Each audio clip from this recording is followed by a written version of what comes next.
বরিশালের উজিরপুর উপজেলার ওট্রা ইউনিয়ন পরিষদের নিজস্ব ভবনে কার্যক্রম পরিচালনা করার দাবিতে মানববন্ধন করেছে। বরিশালের উজিরপুর উপজেলার ওট্রা ইউনিয়ন পরিষদের নিজস্ব ভবনে কার্যক্রম পরিচালনা করার দাবিতে মানববন্ধন করেছে এলাকাবাসী। সকালে উট্রা ইউনিয়ন পরিষদের সামনে উপজেলা সাতলা সড়কের কেশবকাঠি নামক স্থানে এ মানববন্ধন করেন।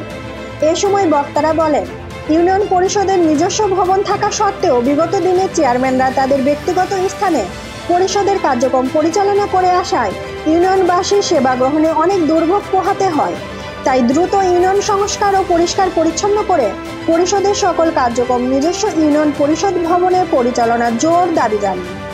এ সময় উপজেলা, ইউনিয়ন ও ওয়ার্ড বিএনপি এবং সকল সহযোগী অঙ্গ সংগঠনের বিভিন্ন পর্যায়ের নেতাকর্মী, ইউপি সদস্য সহ এলাকার কয়েকশো নারী পুরুষ উপস্থিত ছিলেন।